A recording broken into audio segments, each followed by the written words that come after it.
Sweet Tooth on Netflix, based on the best-selling graphic novel by Jeff Lemire, might just be one of the best shows of 2021. Don't just take our word for it. Check it out for yourselves. Now, we had a chance to sit down with two of the show's creators, director Jim Mickle and showrunner Beth Schwartz, for a conversation about their philosophy behind this adaptation. Here it is. If there's anyone out there like me, I need to find them.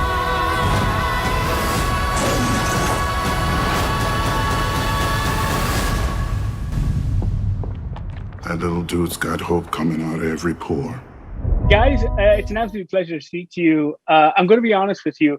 When I first saw the trailer for this, my initial reaction was, oh my God, what have they done? Because I'm a huge fan of everything that Lemire does. And it looked too clean and it looked wrong. And then I watched the first episode and it became clear to me that every single decision that you guys made was the absolute correct one. That's the ultimate compliment. Thank you. The show blew me away. And needless to say, I have many, many questions. But I really wanted to have a chat about the philosophy of this adaptation. And what were your thoughts when you first read these comics? And was there any point when you felt it was going to be closer to the books in tone? I can go, first just from the experience. The pilot was like, I had read the comics when they first came out. I was also a big Lemire fan. I loved his stuff. I also had a huge sense of do not screw this up, and I think, it was interesting because I kind of fell in love with it when it first came out in 2010. Then looking back at it in 2016 or 2017, when we were thinking of doing a series with it, it was like so much had changed about, apocalyptic fiction, and so many of the things in the book had happened. And it suddenly felt like if we do this verbatim, it's going to feel like we're a generation behind in a way. And so it kind of started from there, and kind of started from what's a new way that we can play with the apocalypse we haven't quite seen before. But looking at it, kind of going back through, it just kind of came how much Gus was the thing that came through all the time, and sort of his point of view and his hope, even when he's facing all these sort of horrific things, he's still kind of hopeful about the world. And that was the key that sort of clicked in, and almost every decision grew from that, really. Oh, I'm so glad you said that, because I think one of my biggest bugbears is when people make post-apocalyptic science fiction or any kind of show and pretend like other shows of its ilk don't exist. Yeah. Was there any concern on your part that releasing this during a pandemic would put viewers off?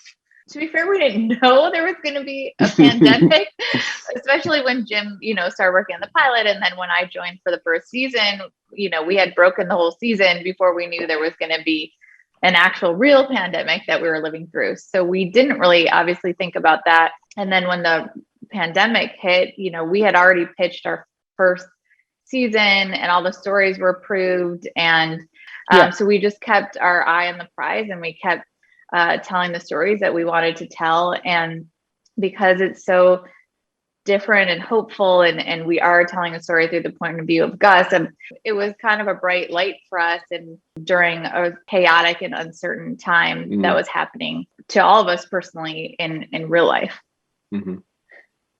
Jim, I'm curious about your thought process behind the look of the show.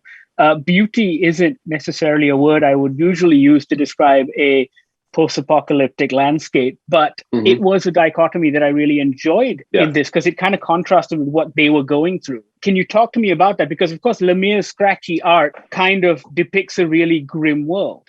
That was definitely conscious. I had done an apocalyptic movie, so I'd already kind of done the thing that, we think of when we think about apocalypse. And it was also like, what's the fresh sort of direction of that? And that was also part of it, was like, what if you could, if you look at what would really happen, what would happen is humans would go away, and most likely nature would thrive, and it would probably look gorgeous. It would probably look amazing. The beginning thrust of it was like, could you make a show about the end of the world where you actually wanted to go to that place every episode, which that felt like an interesting challenge to try to kind of do.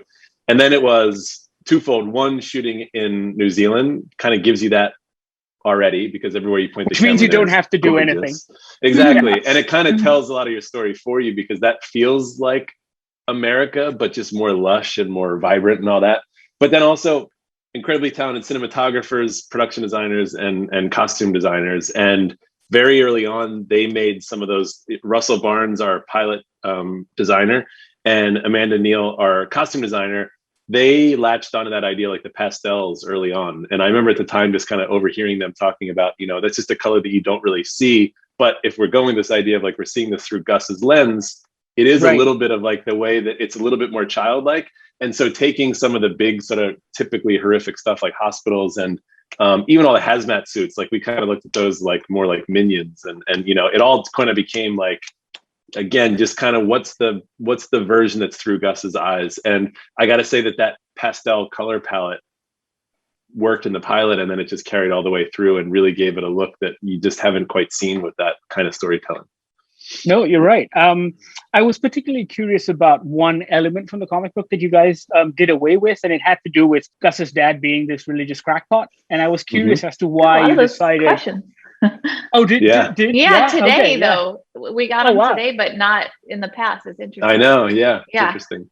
In the week since the launch, everyone's gotten around to reading those 40 issues. So, that's true. So why? Yeah, that one in particular stood out. Why did you change that? I think it's fascinating, but it wasn't something that felt like it was necessary to tell Gus's story necessarily. Mythology and definitely the idea of it almost being a utopia and the original sin and having to leave the Garden of Eden.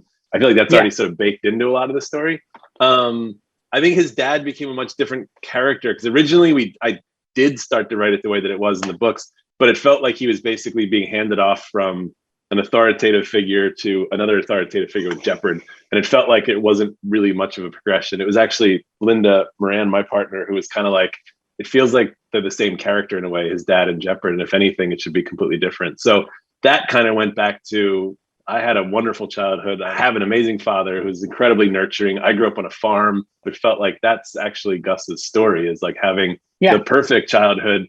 And then that's taken away from him and forces him out into the world. So maybe religion just didn't fit into that perfect version of childhood.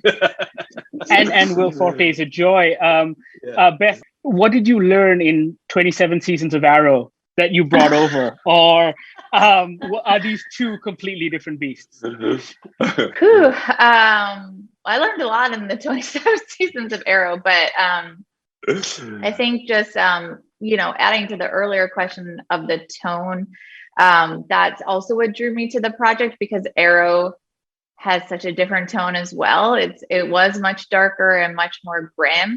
And so for me, it was refreshing to try something new, be able to tell a story that was like a little more innocent from a child's point of view and a little more hopeful, as well as the heroes in this story are children who are half animal instead of, our typical superhero types from the comic book. So I think, I don't know that I answered your question, but that is what drew me to the show. And I'm very happy that it's out in the world now. Mm-hmm. I am too. Thank you so much, guys. That's all the time I have. Both of you have been a delight, and 7 seasons and a movie. Well, 26 more to go. We're gonna keep Beth's streak going. Hey guys, thank you so much. Bye. Nice to meet you. But I won't cry for yesterday. That was Jim Mickle and Beth Schwartz, the creators of the hit series Sweet Tooth on Netflix. Check it out if you haven't already. Let us know what you think in the comments below, or you can reach out on any of our social media feeds. That's Goggler MY. Don't forget to like this page, subscribe, tell your friends, tell your family. You know what to do.